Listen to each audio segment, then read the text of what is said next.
So, welcome back to the RSS podcast. It's the only feed you need. Today, I've got a very, very special guest, house music pioneer and super duper Tyree Cooper. Thanks for coming on, bro. Word, no problem. Thank you, brother. Thank you, brother. You know, we all got much love for you. You know that. Of course, man. It's been, we've been connected for a minute now since kind of like having you to come over and play in London and stuff for the parties before. And yeah, man, it just seemed kind of right to kind of get you on and, you know, have a chat. I know we've had plenty of conversations before just in general about stuff. And man, we down. Yeah, I think it's just good to connect as well. And obviously just before we kind of started recording, you know, we're obviously talking about the current situation, which we're all kind of pulled into at the minute, whether it's the politics, pandemic, and how it's affecting our lives. But I mean, before we kind of touch on that, we can do that in a bit. Like, if you want to kind of give us a bit of an insight into like your formative years that shaped your like musical taste or relationship to music growing up, or like the kind of key moments, or I don't know, just memories of like, you know, your first connection with music, I guess. Well, you know, my first connection with music is through my mom, my mom and my uncles. My mom for sure, because she's my mom. Well, she was my mom. She played a lot of jazz and like Motown stuff back in the late 60s that I can remember. A lot of jazzy, I mean, Cannonball Adderley, Wes Montgomery, Miles Davis, things of this nature. One of my uncles, he was more into like the funk part of it, like, you know, your Barkays and just the funk before there was a Rick James and stuff like that, but just the funk of it. And then my other uncle, he was just into groovy shit. He was just into whatever was groovy, whatever made the party jump, you know. So these were kind of like my musical influences. When I got older, oh man, my wife is calling me now. Oh wow. She wants the cameo, man, the cameo appearance. I know. And I cannot not diss it because it's my wife, man. So please wait a minute. Let's keep rolling, man. You good? V, how you doing? I'm doing an interview at the moment, and it's very live, and I got you on the interview, and it's recording. Good night. All right, I'll call you back. All right, bye, baby. Shout out to Wifey. So, that's Wifey. That's right. You got to get time for Wifey. I don't care. All you men out there say, man, my wife, man, she know better. Boy, if you love your wife, you better give her that time. Happy wife, happy life. Happy life, man. Anyway,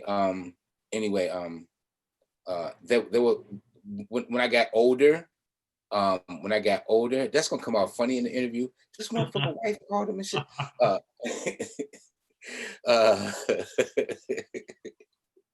As I got older, I didn't really like music like you hear me like now, right? I kind of despise music. I wanted to play basketball. It's in my bio. I wanted to play basketball, and that's all I could think of. Music was so far in my back. So I got in high school. I joined the high school band, only so I can get a good grade to play basketball. I wasn't really into it like that. I just needed a grade so I can hoop. Wow, that didn't work out.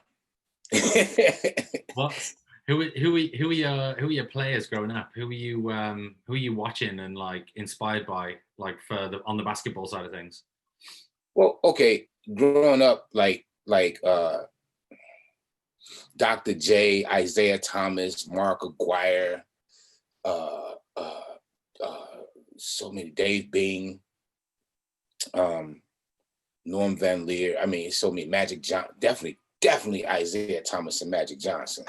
Definitely. Yeah. This was just the epitome of guard, because I played point guard, was just the epitome of basketball to me. So who else? There's quite a few. Alex English. It's a lot of them, man. When I was in high school, I played against a couple of they were kind of younger than me, but I played against a couple NBA superstars. in my neighborhood, college kind of talent and shit like that. Yeah, as far as influences, man, anybody that laced up and we went to war, yeah, now if I can learn something from them, yeah, then that's what it was, you know. Like I remember tournaments playing in summer tournaments in high school, and I went to one high school, but I was playing for another high school because I wasn't for sure if I wanted to go to that high school or not. So I would play in summer tournaments with different high schools and stuff, right? Just so I can find out where I stood. And within that, you played against talents. One of my friends that he's a DJ now. Shout out to my friend Nate Brooks Jr. We went to basketball camp together. We often tease each other about shooting ball and stuff because he could jump out. This dude had 100 feet vertical or some shit. I mean, the dude could jump out the gym. He could literally erase your ball on the board. So bye-bye. Yes. Him and another friend of mine, he's younger than me. His name is Gershon Jackson. He played for a high school in Chicago. He was an All-American, and we often joke about, you know, shooting ball and how we remember each other and stuff. So that was kind of like my early, because I wanted to be famous. I didn't know how to achieve it, and basketball was the only way I could think of achieving it, to be famous like Richard Pryor, right? Because Richard Pryor was the funniest dude that I have ever run across, and I wanted to be famous like him. Not necessarily a comedian, but just to be famous. So when I got out of high school, went to college. The first college I went to, I went on a basketball scholarship, right? And the first college I went to up in Wisconsin was like, it was predominantly white. I knew that going there. I knew that, but I figured at the time, there's so many white kids going there. I'll be one of the few blacks. I'll be able to start on the basketball team. You know, I figured I have a chance as opposed to going to a HBCU, historically black college or university. I thought I have a better chance doing that than going there. That didn't work out either. I stayed in that school. I stayed in that school for about 3 days. It was a little longer than that, but I stayed a little longer than that. And then I came home and went to a local junior college, and then that's when the music really, really hit me. You know, hanging out with my good friend Hugo H. Shout out to Hugo H. Shout out to Brian Frazier. Shout out to WKKC. Shout out to George Little, Lil John. You know, that whole little crew. Hanging out with these cats, especially Hugo, because he's one of this is my brother. He's one of my best friends on earth. Hanging out with them in the radio station. Walter, shout out to Walter Get Down Brown. I let him inside there, Durse, Pink House. These are the cats that was around. So hanging out with these cats, it just seemed like it was more fun. Basketball was becoming more like a job. Right. You know, I had to exercise. I had to get good grades. The coach was like, you know, we can hook you up with tutors and things of this nature. And I'm like, man, that just sounds like an NCAA violation, man. I ain't trying to, you know. So I told the coach, make a long story short, I told the coach, I said, hey, man, I'm through with basketball. And son, what are you doing? You throwing your life away. If you need help, I can do what. I'm like, man, look, I'm like, I don't see myself going to the NBA. And so, and the assistant coach was like, motherfucker, you throwing your life away. You don't know how talented you are. You could be playing at blah, blah, blah, blah, blah. Phony. And so after that, I took DJing serious. So from 1983 to present date, I took it serious. So that was my whole inspiration and passion. Sorry, I went through a long waffle, but my wife threw me off. No, it's good, man. It's good to kind of I was gonna ask about the basketball scholarship type thing, which sort of from having a little look online, I saw the precursor to music, and I mean, I kind of fell sucker to like the 90s NBA with like the Bulls, kind of like, you know, the Reign essentially, and then that whole kind of like American export, whether it was like Yo MTV Raps, all that kind of thing was around when I was growing up, a little bit afterwards. And Yeah, man. Like Isaiah Thomas, like amazing player. Like he kind of like his reign with the Pistons was pretty legendary, quite controversial as well. The Like Pistons. I saw Isaiah Thomas up close and personal in Chicago. no way. Oh man, in the summertime, look, in the summertime they used to have these pro amateur basketball tournaments, right? And it'd be like as it states, pro and amateur. And I was on the 1983 high school all-star team that played in that tournament because you had to be 18, you had to be either in college or on your way. And the talent that was in that, the talent that played in that gym, man, I mean, I'm talking like some of your famous, like Doc Rivers, like the basketball coach of the Philadelphia 70. Yeah, I watched him play basketball. Amazing. Like when he was, I think his second or third year in Marquette, Isaiah Thomas, Mark Aguirre. I have a running joke with a couple of my friends that are basketball aficionados. I've seen two fathers that have two sons. Both their sons are in the NBA. I watched their fathers play. Wow, that's crazy. Isn't that crazy? Tony Parker had played for the San Antonio Spurs. I saw his father play when I was in high school. And Mike Connolly, his dad, played when I was in high school. And both of those guys could hoop. Yeah. Could hoop. I mean, hoop. Tony Parker's father jumped out the gym. Mike Connolly's father was an excellent shooter and stuff. But so I saw these cats up close and personal. And when Michael Jordan came to the Bulls, I think it was like the last year of this tournament. So he played for a little while in this tournament. It was just Quinn Buckner. I mean, so many dudes, man, so many people that played in this tournament I saw up close and personal. So yeah, I was loving basketball. It was my life. Like house music is my life. Basketball was my life. Yeah, for sure, man.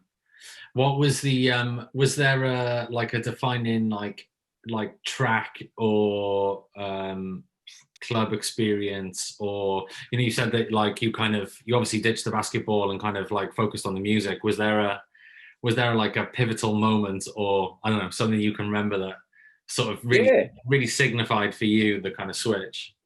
Yeah, that's what I said. I hung out with the radio with KKC, WKKC in Chicago. That's Kennedy King College in Chicago. I was hanging out with them cats, and it just seemed more exciting. And so I went down, like I said, I went to the coach and said, hey, man, I'm done with basketball. That was it. That was that moment. The bug hit me. And I had music. I had music prior to that. I mean, reading sheet music, playing. When I say music, man, I'm not talking about on a little recorder, you going, playing, what is it? Row your boat or some shit, right? I'm talking Tchaikovsky, Chopin. I'm talking classical pieces. In high school, I tried out for the all city band. Oh, nice. Yeah. And in the all city band, you have a piece that you practice, and then they give you a piece that you have to sight read. Sight reading means whatever they put in front of you, your sight had to read it and you had to play it. Whether it was right or wrong, you just had to go for it. No, there was no wrong. You had to play it. Got it. You had to play it right. And I'm just a freshman sophomore in high school. I just picked up the instrument that year I entered high school. You know what I'm saying? So to be able to be that talented at that quick, I didn't know that then. I recognize it now, but I didn't know it then. And I could sight read my ass off, man. That was, to me, that was like, oh, this is just quarter notes, whole notes, triplets or whatever. I'm like, yeah, I can do this. This is, but I didn't want to do music. So I just fucked it off, man. Like, I'm not doing music, man. Most band teacher was, oh, son, this is the most golden opportunity. You can go to college for free. I'm going to college for free. Dude, I'm going to play ball. What are you talking about? I'm going to college for free anyway. What do you mean I can go to college for free? I'm doing that anyway. Yeah, exactly. So, yeah, all that led to that. Nice. So what came first then? Was it like the production or the vocals or the DJing? Was there any Oh, kind of DJ, one the DJ came first. That see, like when house music first came, um, as it is today, well, there's more of a blueprint for house music today than it was back then. And for me, growing up in the hood, it was always like it always seemed like a far-fetched idea to do because I couldn't rap. Uh, and house music to me didn't seem the same as concert and band music. It just seemed like two different or three different worlds, right? So as far as production, when I first started, I couldn't think about that. I didn't even think about the time signature, knowing I knew more about music than most of my DJ friends, but I never applied that because I kind of wanted to shy away from people knowing that I knew anything about music. I didn't want to seem asinine or have a low IQ. I just didn't want people to know what I knew. And when I would explain to them, oh, you don't know what you're talking about. Okay, I don't know what I'm talking about. Yeah. So DJing came first and foremost. Then Jesse Saunders and Farley, well, mostly Jesse Saunders put out the first house record, but Farley Jackmaster Funk is the one that made me go, you know what? If he can do that, I can do that too. Yeah. So that was that inspiration. So it was DJing first. The production came second because I had to learn what the fuck were they using to make these records. And it wasn't like there was no YouTube or, they didn't have no video. You had to actually either one second. I'm doing an interview. Yeah, good morning. That's my sister. That's my sister Chick who sang I Fit a Night. That's who I'm staying with. Yes. That comes later in the interview. But anyway, when Farley made a record and Jesse Saunders and Farley made a record, that's my idea for making records. The rapping part or the MCing part came with one of my younger brothers. Well, not really my brother, but he's a good friend. Shout out to JMD.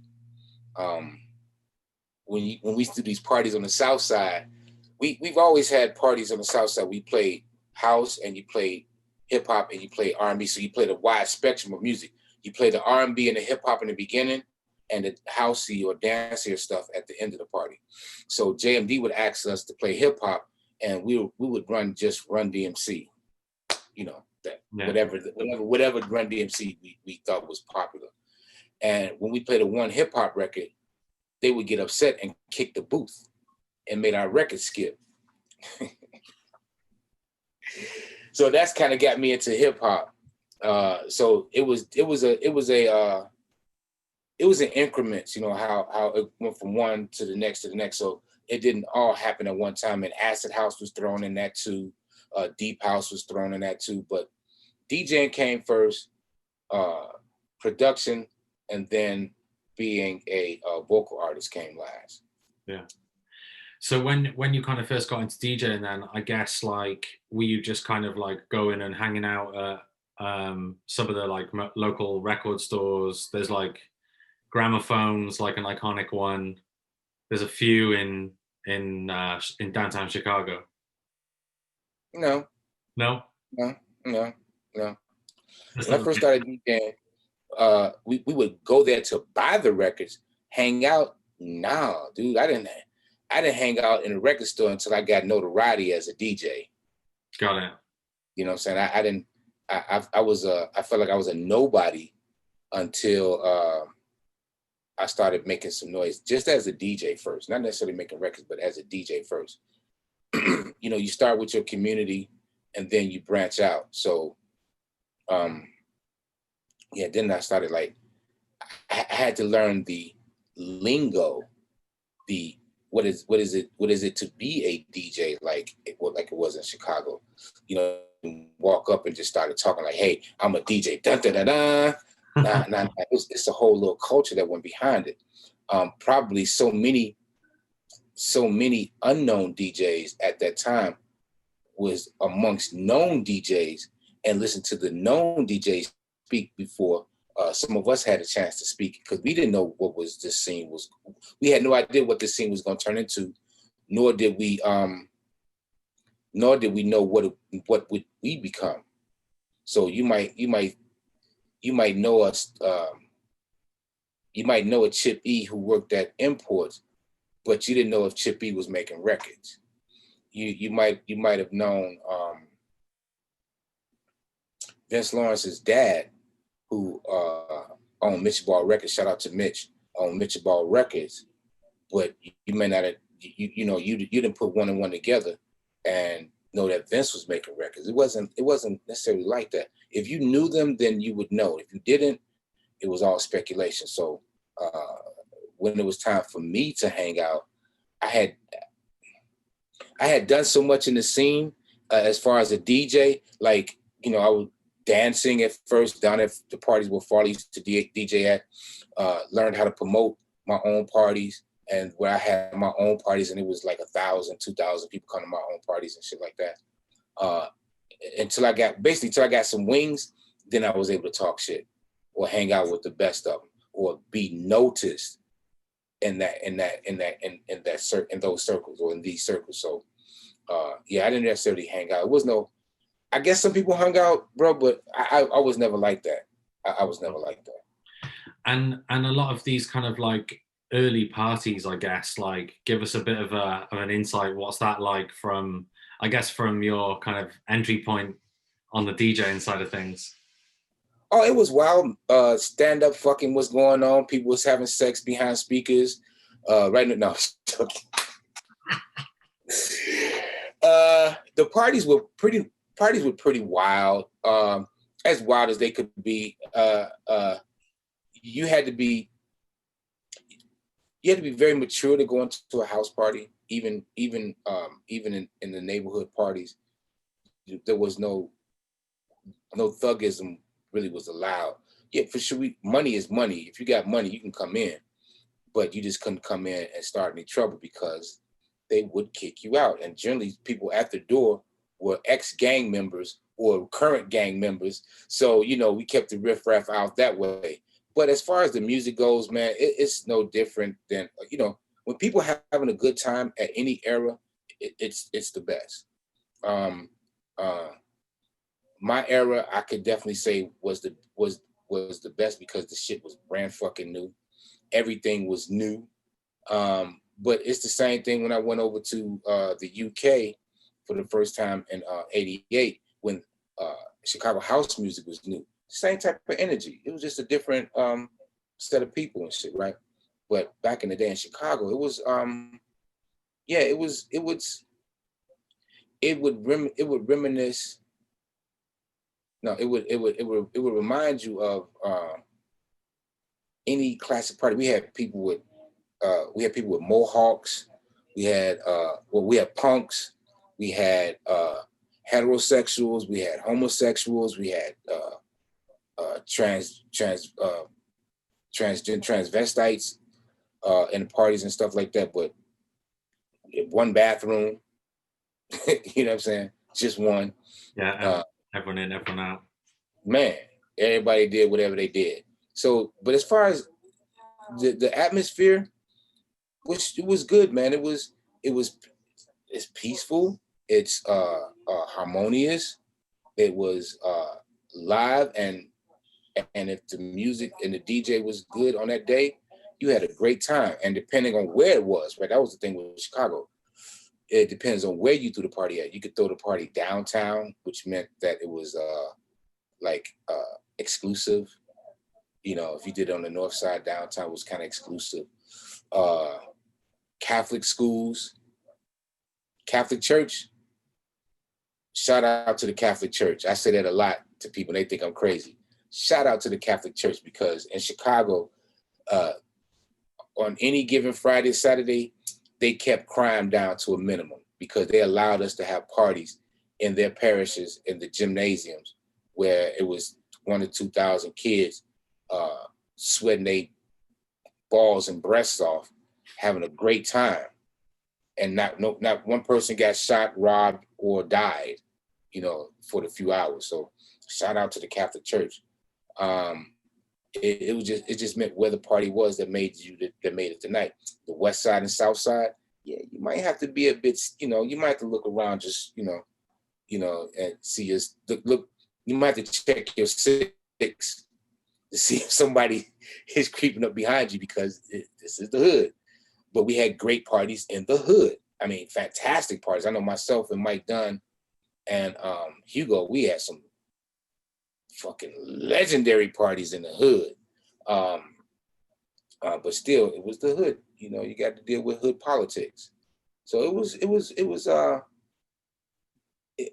it's too deep sometimes to get into, because there was so many things happening all at the same time. But as far as a good time, fuck yeah. Yeah, man. Fuck yeah. You mentioned it in amongst talking about that, and I was going to ask about the kind of first trip or first gig to UK and roughly when that was. And obviously you were saying that must have been, was it late 80s, early 90s? Late 80s. Yeah. Late 80s. Where was that? Where did you play, and what was that sort of like coming over here? And again, like, minus the internet, you may have heard things through, words of exchange from people that have been, or maybe the odd magazine or whatever, but I guess the access to what's going on was probably quite little. So yeah, coming from the kind of, the birthplace, and then seeing it transfer over in the UK, like how was that, and kind of seeing it all unfold? Well, I was supposed to go the first time to the UK for this I think it was called the Jackmaster Tour for West Side Records. The DJ International Records maybe get a passport, because I was supposed to be the official tour DJ at the time. But at the same time, I was actually the studio rat for DJ International. For those that don't know what a studio rat is, that's someone who stays in the studio all the time, doing nothing but studio work. And Joe Smooth, shout out to Joe Smooth, Alahim Azadi Aderse, my man Pete Black, he's no longer with us, and myself, we were the Funk Brothers for DJ International. So pretty much everything that came out 1 year, 2 years, I had my hands on. So when it was my time, when Turn Up the Bass came out, back in the day, they didn't really book you as a DJ. They booked the act. If you were a DJ that produced a song and you had a singer that sang it, sometimes they'll pay for 2 tickets. A lot of times they pay for 1. And whoever sang that song is the one that's going. It's so weird nowadays that they flip that, and it's the DJ that goes instead of the act, which would curve a lot of the bullshit that goes on. But anyway, so when I went over in '88, I went over as a act, because the hip house genre was being born, had been birthed. So my first time was going to it was like a little tour.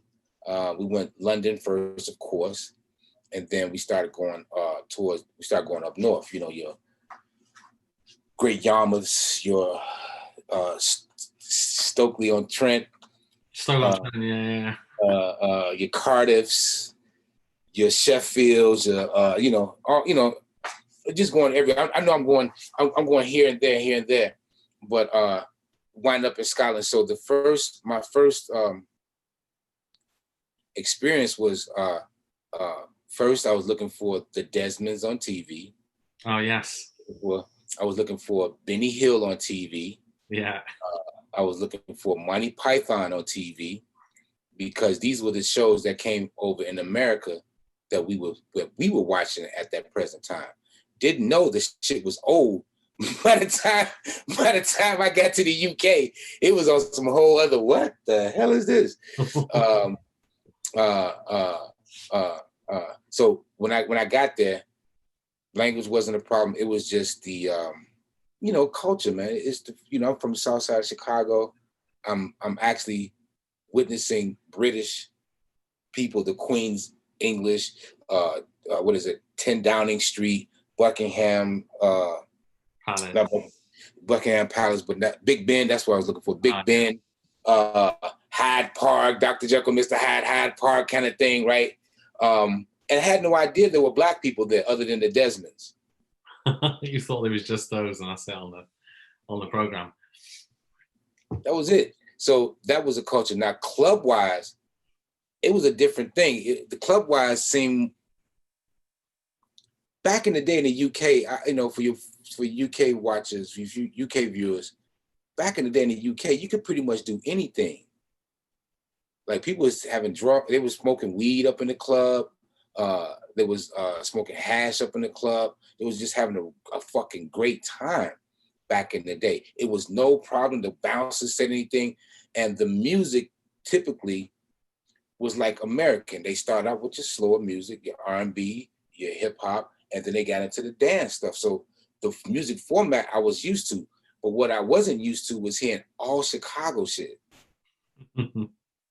That was the biggest difference, because we were in Chicago, we were playing, at that time, we still playing a mixture of disco and house music together. Yeah. Because of what was laid out before us, that preceded us. But when I went to the UK, the fucking amount of reggae music that I've never heard, the amount of hip hop records and artists I've never heard, like your Derek B, your Derek Bolins, and She-Rockers, and shout out to the She-Rockers, shout out to Derek B. Allahim is out there, he's not with us no more. Shout out to the Cookie Crew, all these records. I had no idea who the fuck these people were. But listen, like, what's my man name? Don't Scandalize Mine. That's my shit. Bear, what's his name? Sugar Bear. Yeah, I think I remember. Yeah, Don't Scandalize Mine. Dun, dun, dun. Dun, dun. All these records was hot. 900 number. Dun, dun. I didn't even know that shit existed. No way. Nah, but when I got to the UK, man, it was a cultural experience. But at the end of the night, I heard all Chicago. I thought I was in Chicago listening to BMX or WGCI. Yeah. So, the UK scene, what my assessment of it was an extension of the American scene, but with a small little twist, because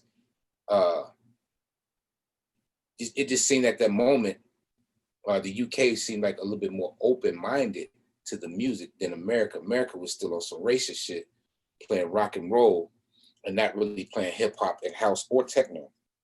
Got it. Because they didn't even know what the fuck techno was. But anyway, it was fun.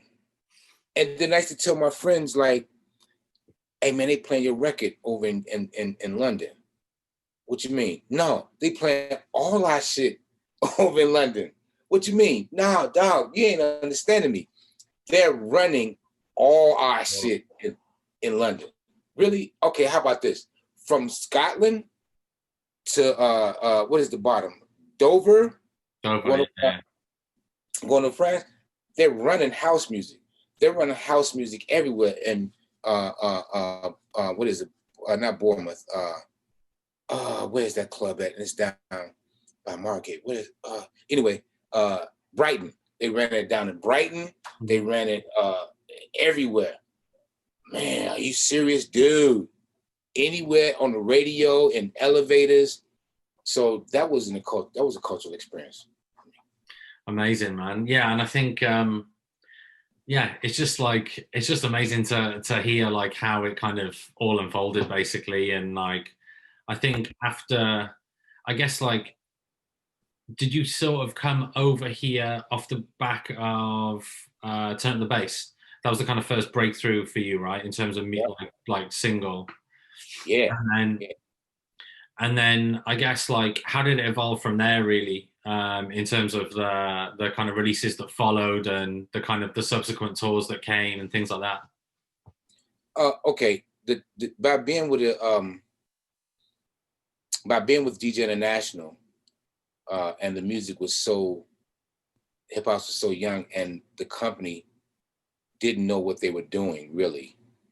they had an idea, but they was fucking it up at the same time, because by the time Turn Up the Bass had hit, I probably would have had a #1 record. I probably had 2 or 3 records in the top 10, had the business done right. Pete Tong, shout out to Pete Tong at FFRR. He chose Turn Up the Bass, but he also wanted Hardcore Hip House to be the follow-up single to Turn Up the Bass, and that probably would have went #1 because Hardcore Hip House went platinum. Wow. But it went platinum with West Side Records, Morgan Khan, or I call him Morgan Khan Man. Not cool. It went platinum with them on that Deep Heat series. They used to do these compilations called Deep Heat. It went platinum there, but Pete Tong wanted it for FFRR, so that stunted my career as far as hip house artists in the UK and all of Europe. The way the business was ran is what really fucked it up.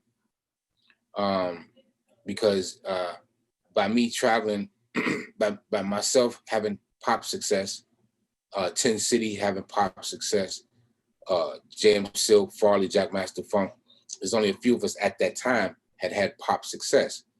And like when the artists would come over, we would do, depending on how big your record was. I did my first time I came over, I think I did 20 shows in 23 days or some shit like that. Wow. My second time I came over, it was the Fast Eddie Tyree Cooper tour. We were supposed to do 27 shows. No. We were supposed to do 19 shows in like 23 days or something. Like we had rest off. We wound up staying a whole month. We did like, and I mean, let's say we had a 30-day month. Yeah, we did 35 shows in 1 month. And for back then, it was kind of unheard of.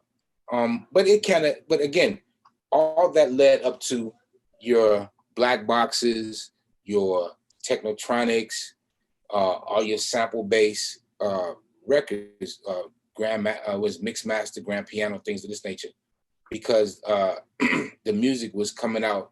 I think the music was coming out so fast in the States, it didn't give Europe enough time to create their own. So by the time 1990 came, Europe had created their own. They didn't diss hip house. They just didn't want to listen to it no more. So when Technotronic came up with Pump Up the Jam with these one little liners, that's what they went with. Mm-hmm. So that ended that little reign as far as pop music. And when that happened, and it was like a domino effect, Europe started, or the UK, Europe, however you want to look at it, started developing their own artists, and the Chicago artists were being taken away. Now, the other thing that was happening at the same time, techno was starting to gain ground. And at that time, there was no real distinction between techno and house because they had a 4 to the floor. But when they came out with the album, we called it techno. They gave techno its birth. But at the same time, Europe or the UK was developing these one-off records, sample records, take a little snippets of this and making these records just coming out quick. Not one company, multiple companies, and they were going pop. So it kind of deadened the scene a little bit. But there were no more acts going over. It was only DJs going over. And some DJs, even back then, some DJs could play records. They say they were DJs, but had never really DJ'd on a larger scale, mostly with bedroom DJs. And some were professionals. But Chicago had lost its crown. New York was gaining the crown. So things was shifting. Everything was shifting. They wasn't, like I said, they wasn't booking acts, they were booking DJs. So that's kind of how, that was the beginning of what we have now. So the scene was a little bit, like I said, the scene was a little bit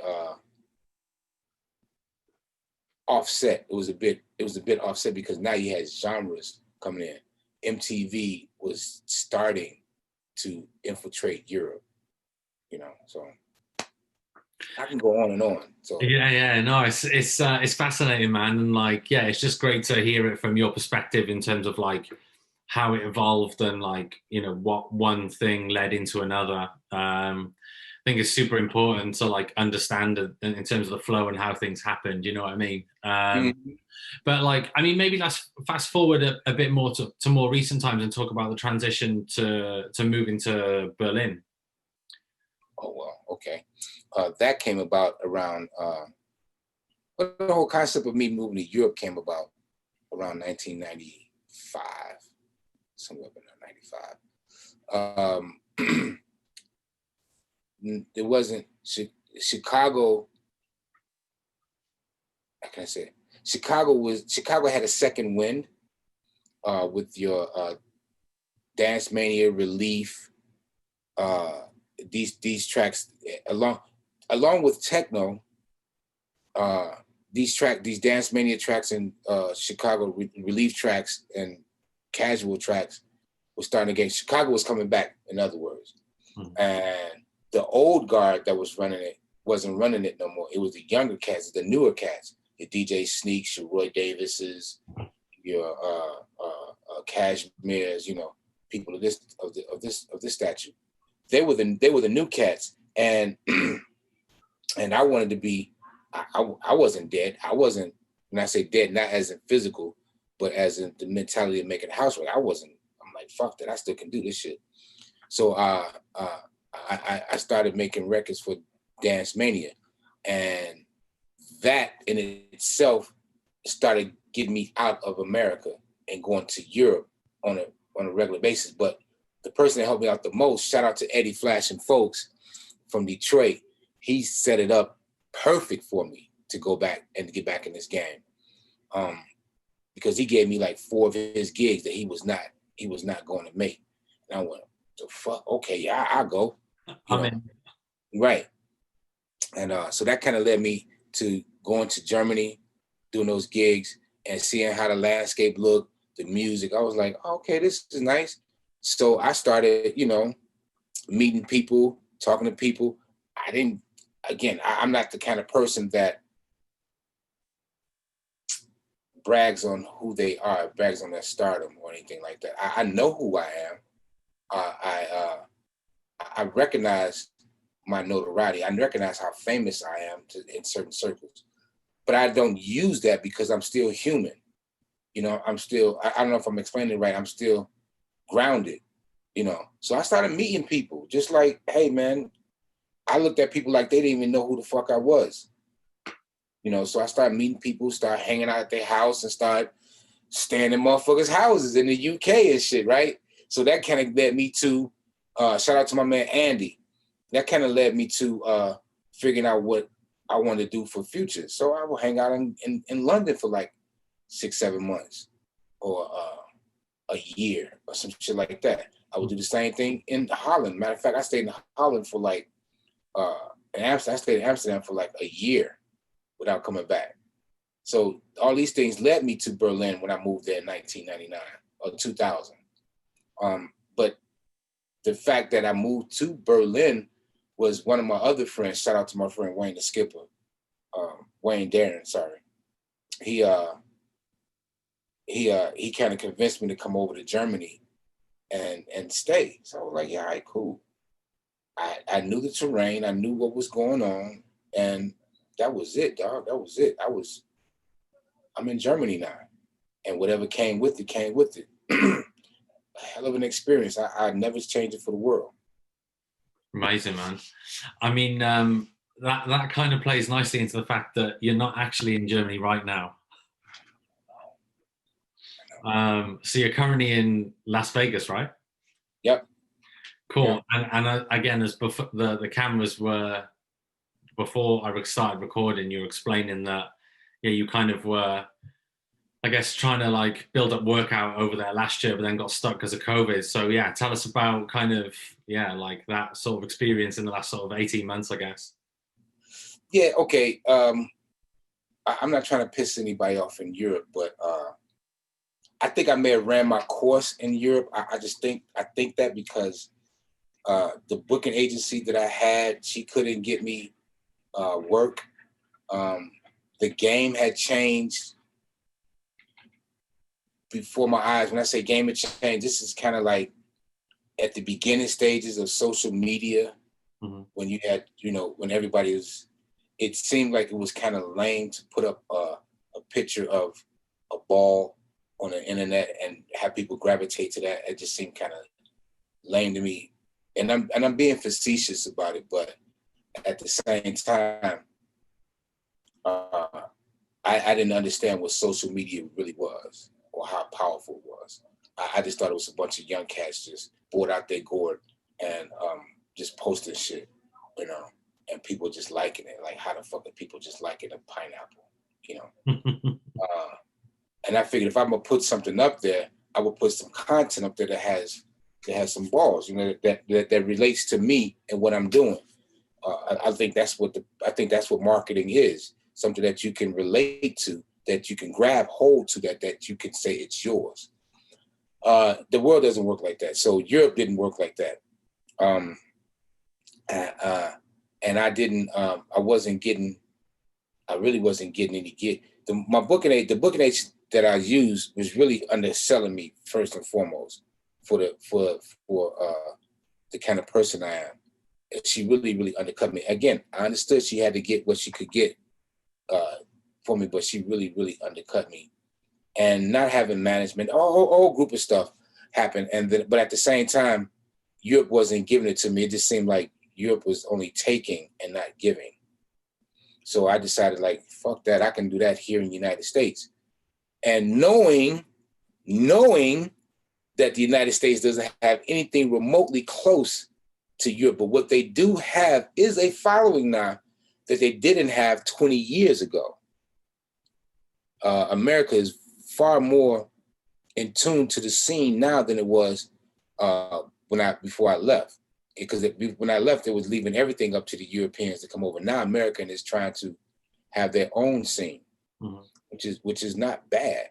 And so I figured I can come in here and try to put my name in, not necessarily take over, but just put my name down. I am who I am. I have credibility. I have a history.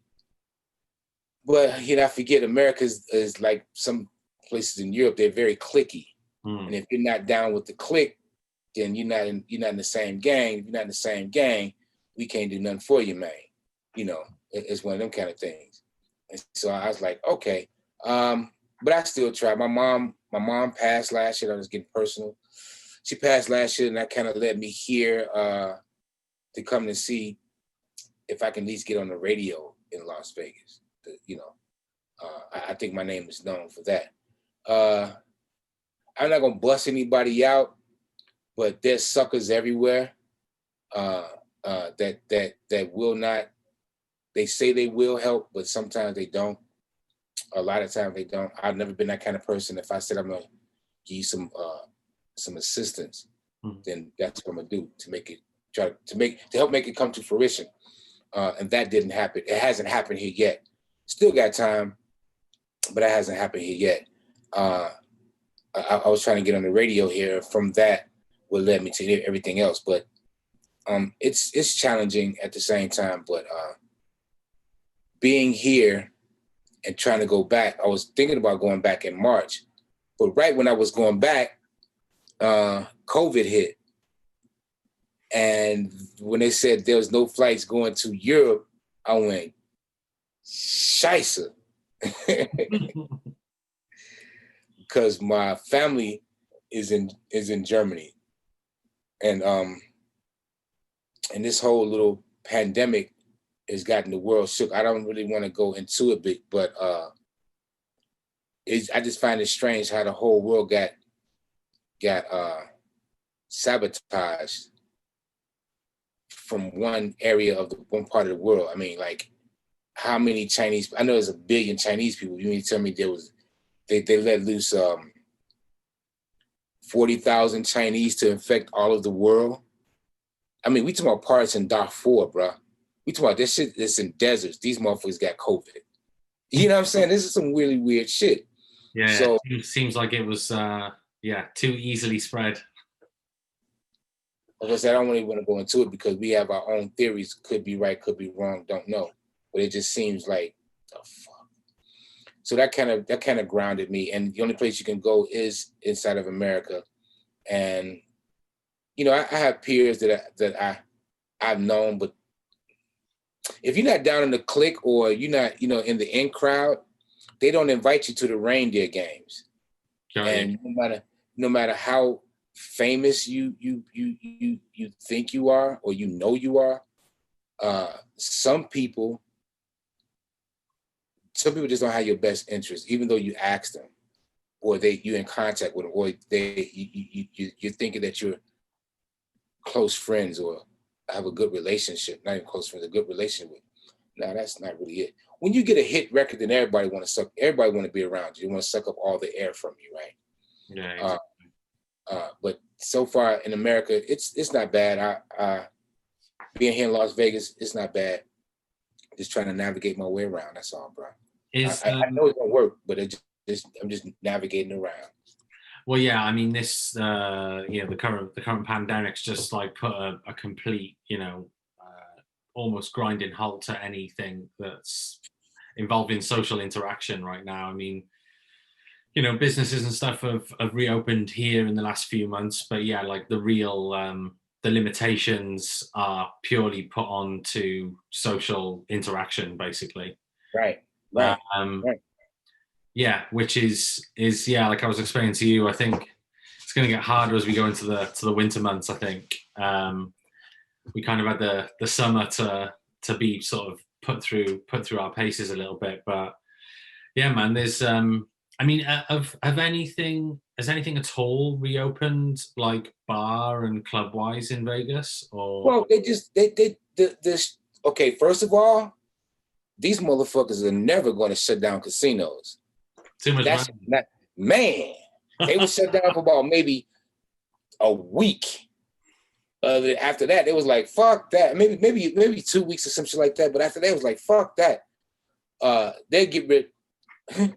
They got rid of workers, but opened up casinos.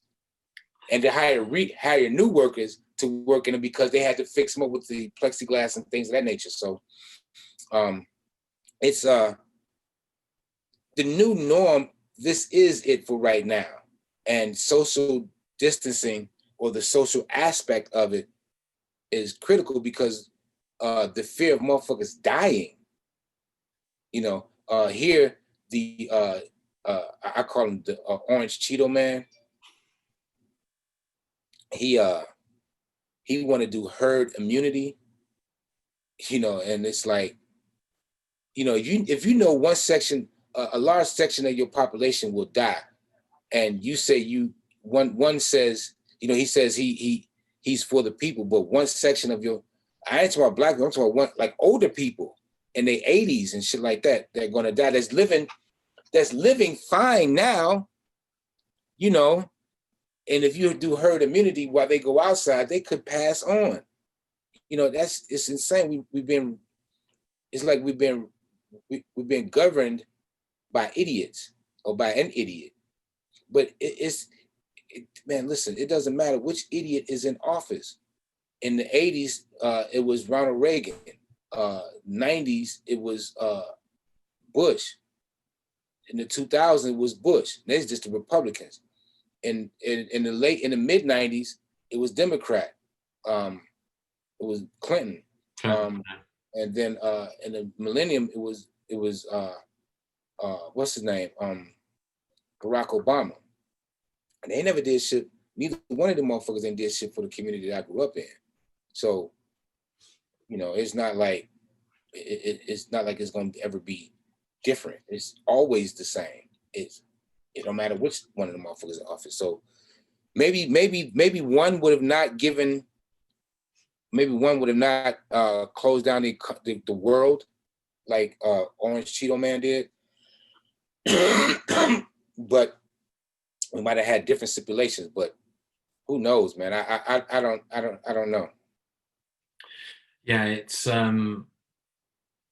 it's just a bit of a mad one, I think. Like, like I was saying to somebody the other day that, like, sort of regardless of the face of, there's always a scapegoat or a face for politics, right? But like the people who really control, like, the policy making, yeah, man, yeah. It's like they don't change. Even when we get the news of Boris Johnson, right, in the UK, Boris Johnson they call him, he's the UK version of Trump. But wasn't Tony Blair the UK version of George Bush? Yeah. You know what I mean? Or George Bush was the American version of Tony Blair. Depending on, I don't care how you chop it up, they're still fucked up. The people, the brothers in the UK been talking about unfairness for the last 30 years. When I used to go over there in the late 80s, even the dominant society in the UK are arguing about unfairness because of wages, and they're white. You know what I'm saying? They're arguing about unfair wages, and they're already white, and the black ones are talking about way more unfair wages. So it don't matter which head is on the snake. It's the snake. Like, here, it's the systematic, it's the system. We need to overhaul the system, but probably like it is in your country, older white guys ain't trying to relinquish that power. They're not trying to. Well, it's not about race. It's about policy, and the people need to get out and get. If you giving corporations our money that we pay taxes for, and you willy-nilly giving it to them, but we, as the people, have to cough up more, something wrong with this picture. Black people been here 500 years. We still getting killed on the street because someone feels threatened of my very being. You mean to tell me all these militia groups, when Barack Obama was president, they felt threatened and had to go buy all the guns in the country? You know what I mean? It's some sick shit because they living in their own shit, their own cesspool of fear of the shit that they done before, and figuring that shit's gonna come back to roost. Same thing. So they tell you, hey, you should watch out for these immigrants coming in. They're gonna take your job. You're like, take my job? I'm good, bro. How they gonna take my job? Yeah, because they're undocumented, and people like, well, document them. Get them in the system and let's do this so we can have a better economy. Oh, you would like immigrants to come and take your job? Bruh, they're not taking my job. I don't feel threatened. Yeah, oh, exactly. you must not be pure Brit. You must not be pure, whatever. You're like, oh, come on, for fuck's sake, give me a break. It's just the story, like, the sort of the false narrative that keeps on being pushed, right? Like, or you're being told that it's a problem, so you take it on, you accept it as a problem. Like, I don't personally, but you know what I mean. You hear the narrative, and it's like they're trying to tell you that it's a problem. They're trying to overload you with problems, And they do it on TV. Every station, as biased as any TV station around the world tries to be, they have an agenda too. So they inundating people with all kinds of information to make them think a certain way, as opposed to thinking for self. That's why I think music, for me, helped a lot, because it keeps your mind open to different shit. Musicians always on some different shit. Call it drugs, call it alcohol, call it whatever the fuck you want to call it, but their mind is always open. Just like with the expansion of house, hip hop, and techno coming into Europe, if it helped expand our minds to where the community started becoming more integrated as opposed to separated, where we as a culture didn't say or didn't have any stigma. If you white and you coming in, you acting foul, we kicking your ass. If you black, you coming in acting foul, we kicking your ass, and so forth down the line. But if you coming in our community and acting like normal people, come on, man, we gonna embrace you. Yeah, come on. And that's what the music scene always represented, always, from back in the 50s, 40s, 30s, and 20s. It's just that the prejudice in those times was more heavier than it is now. And even if you got a different view from a motherfucker, if you're in a house party or a drum and bass party, a techno party, whatever, you're not spitting your views on the next person. You're enjoying yourself. And after you get to know the person, then you may share a view. Then you got you got a way to have a discourse with someone who may share a view or may not share a view, but you have a way, and they have a way to express it. That's what music is. That's what music. One of the things music has done is open up these, music has been like sports. It's open up these barriers, open up this dialogue to have a conversation where the normal, I'm gonna take an English word, the normal punters don't necessarily have. You know, they do, but they argue. We as musicians and athletes, we have a broader conversation because of the fact that we're dealing with certain entities that's going on in our head that allows us to get to escape the bullshit and find the reality. Whatever your reality is, you find in it, and maybe somebody else in that reality shares the same view as you. As they say, you found your A-alike. So you found someone like you, and then that grows, until there's another ideology, there's another concept that you may have to get your head around. But being positive is what the music industry, musicians have. And I know I went from one to the other, but it does play into your psyche, because if you talk to normal people that's not in the music industry about from politics, Illuminati, presidential, war, everybody got their own, concept of it.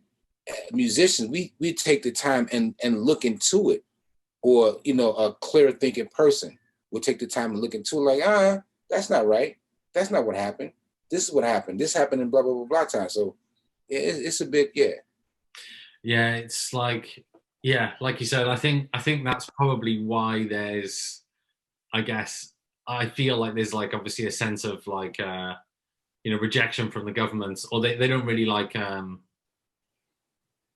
I feel like they don't really embrace the kind of, I guess, the arts or the, No, they don't, because they make more money out of it.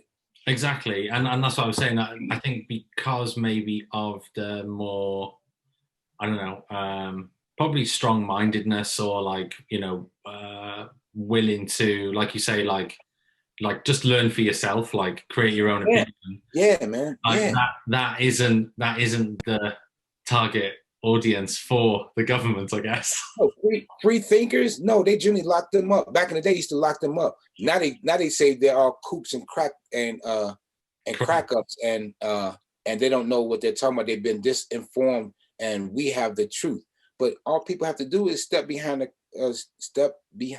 back a little bit. We got the internet, bro. There shouldn't be a dumb child in the world. We have the internet. You can find out everything. Sometimes the shit information is good, sometimes the shit information is bad, but we still have a choice we still have a way to find it out. Look it up, search it, and make your own opinion. These politicians saying, yeah, we've done this, this, this, and this. You look up their record, you go, the fuck out of here. You didn't do none of that shit you just said. When did you do that? But most people don't, because they have a job. They have to work. They have to concentrate on raising their kids and make sure their kids have something. And this, that, and the third, as opposed to like me with my daughters, I've always tried to instill free thinking. Always. You have a choice. What do you want to do? This, that, and the third. What do you want to do today? This is what we're gonna do. What you want to do? Well, I want to do this, that, and I want to do this. Well, this is gonna require this, that's gonna require that, and the other thing is obsolete because it's way beyond your price range. We don't have a clearance for that. So what choice do you want? Okay, can we do this? And they start formulating their own thoughts, like, oh yeah, that's very creative and generative, hell yeah. And you develop that and nurture that. So that's what I do with my children. I just try to make them, help them become freer thinkers, as opposed to, with blinders on, they can't see one way or the other. Free thoughts. Yeah, I was listening or reading something a few months ago, and it was saying something about how, I guess, from the ages of like 0 to 4, where you're just pulling everything together for yourself, trying to like figure it all out, literally just the basics. And then as soon as you start going to school, your learning curve for absorbing new information, like just completely like kind of goes down. because obviously in school they kind of start telling you what you Right. should and shouldn't, and obviously there is a framework there for a reason. Yeah. But like, I think to your point, like to actively encourage that, obviously, which is outside of school and obviously from their Right. parents. But Yeah, exactly. I think it's key because yeah, I feel like that's kind of like the opposite to what schools kind of like providing right now. To be able to, I would never tell my daughter, I would never tell my daughters not to pay attention to school, because they need that piece of paper to go further in this society. It's not necessary, but it is necessary in this society to go further. So I never tell them not to, but I do want them to be a free thinker outside of school, like you just said. Your friends are getting in trouble. Just because that's your best friend, you're gonna go and get in trouble. You know, things of this. You know, I need to get money, and I gotta ask my parents, what can I do to get money from my parents? Maybe if I clean my room, clean my, you know, these kinds of thoughts come into your mind, other than, well, you it's just wrong, and this, that, and the other, and to whiny. Nah, think freely, and you know, and be creative, so that way you can create your own anything. That's just pretty much it. But other than that, man, yeah, and learn how to protect themselves. That's it. For sure.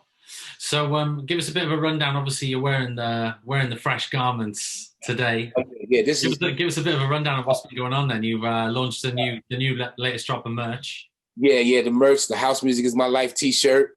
I recoup, REECOOPD at iCloud.com is where you can get it at. Hit my cousin Nikki up. She's waiting for your call. She's waiting for your email right now. I was trying to do a deal with FIFA 21 because I thought FIFA 21 had did some nefarious shit, like took my record and put it on the game, but they didn't. What else?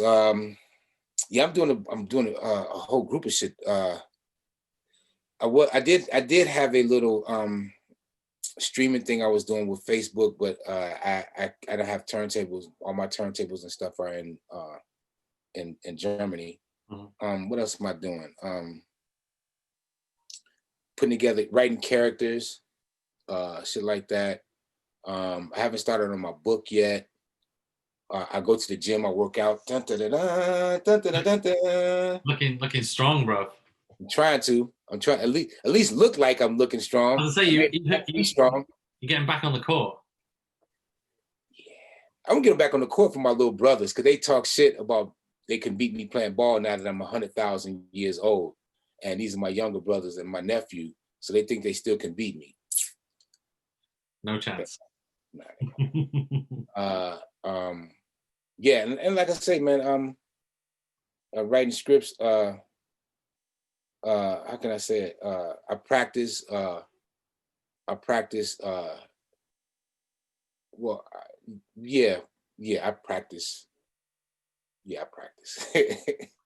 I try to keep. If it was you and me and it was offline, I'd have said something else. But I never want anybody to know everything about me. So I just keep a little back, man. Keep a little back. Right. So my T-shirt business is my thing now. I still have one more T-shirt that I've done.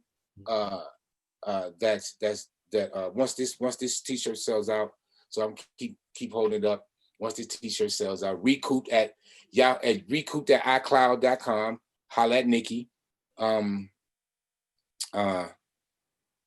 T-shirts, music. My Big Mac went down, so I think I'm about to take a flight to Chicago and get it fixed from my Mac doctor, who I know that does Mac perfect.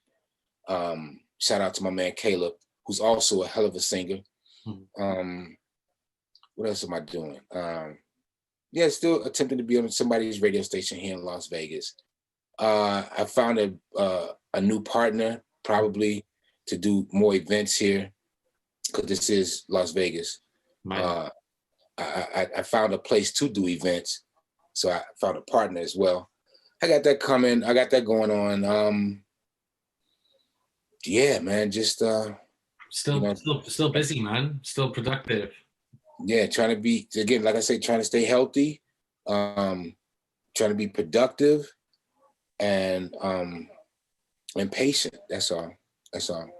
Yeah, I think to touch on again before the cameras were rolling, we were just saying like I guess like the uncertainty is probably the most like agonizing thing.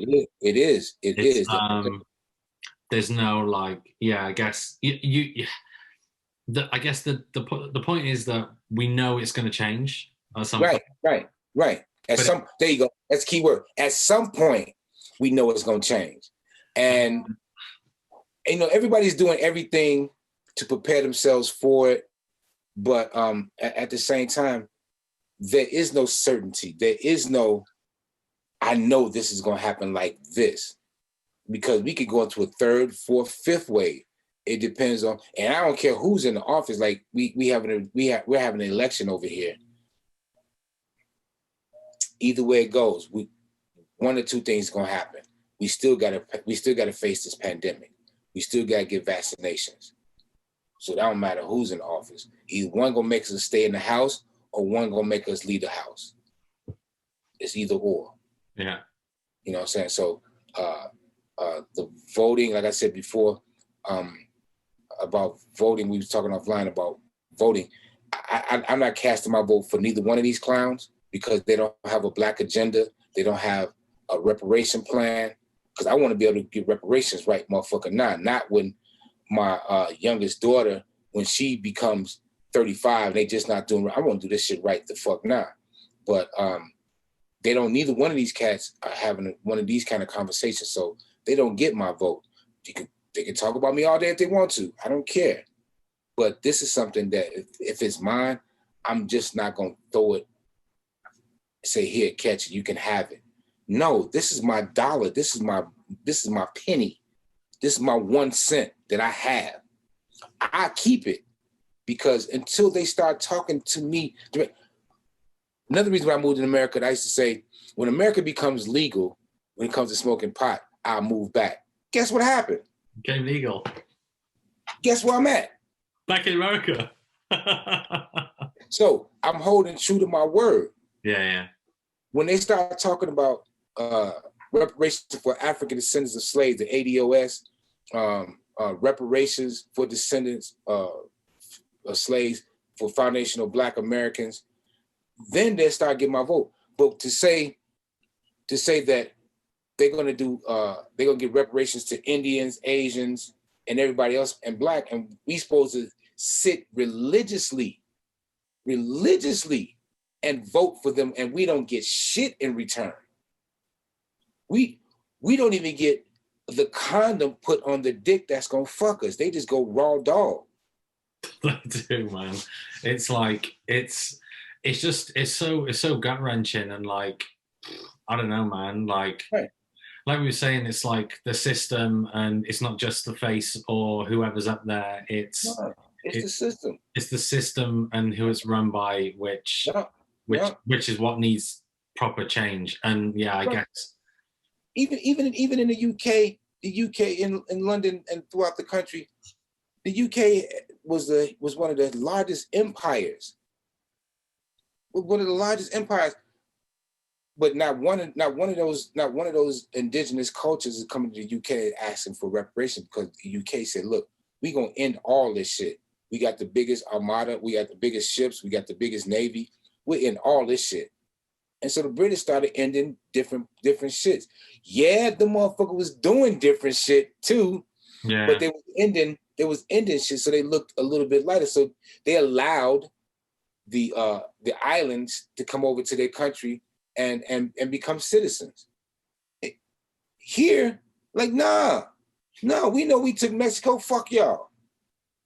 We no, fuck you, no. We know we had slaves. Well, they weren't slaves. They were low-paid workers. It's fucked up, man.